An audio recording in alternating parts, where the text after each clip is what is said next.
Okay, think about a recent failure at work, a project that you championed that didn't land, feedback you got that stung, or maybe a moment where you just didn't look as good as you hoped to look. What did you do next? Because I've noticed something about leaders over the years. The ones with the most influence are almost never the ones that have it all together. They're the ones who are hardest to embarrass. And I think those two things are actually connected. Here's what I mean. When a leader can't tolerate embarrassment, they get defensive when a project fails.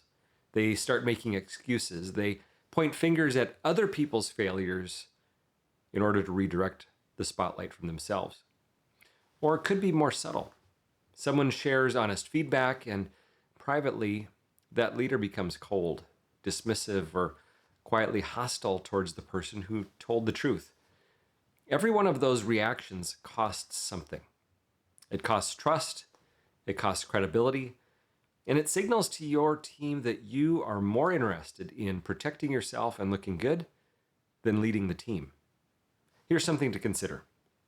Embarrassment and the defensiveness that follows is essentially an anxiety response. And we know that when anxiety goes up, our ability to think goes down. Our communication gets worse. Our creativity narrows.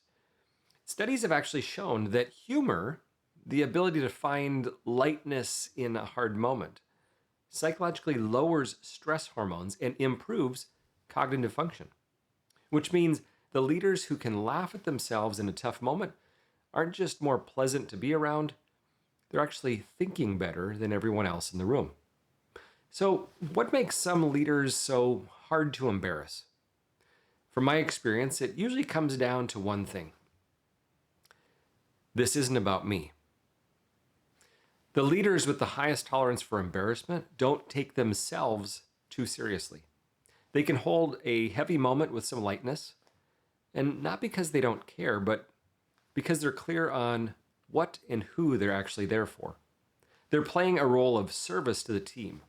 They're working towards a mission that's bigger than their own reputation. And when that's true, embarrassment loses most of its power. Now, if you're sitting there thinking, I do tend to get a bit embarrassed, here's the good news. This is a ceiling that you can raise. One place to start can be by asking someone you trust, do you ever see me get defensive? Please be honest. Many leaders don't even know it's happening. From there, a few things can be helpful.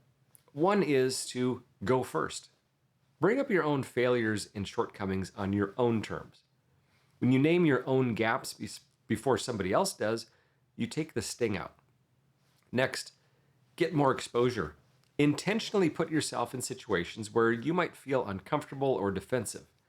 The more you practice sitting with that feeling without reacting, the less power it has on you. One of the things that I did years ago to counteract my anxiety of speaking in front of groups was to join a Toastmaster group. I knew I needed to increase the amount of exposure that I had with people staring at me while I talked, and it worked. And finally, clarify your mission. Remind yourself why you're there, not for the credit or the image, but for people and the work. Here's a quick reality check as we close. You know that moment when you realize you've had a spot of soup on your shirt for maybe the last couple of hours? Maybe you're a little bit mortified. You assume everyone noticed and you assumed they judged you. But guess what? Nobody noticed. And if they did, they didn't care. Most of what we're protecting when we get embarrassed is an image that only exists in our own heads. Your influence has a ceiling, but you built it. That means you can raise it.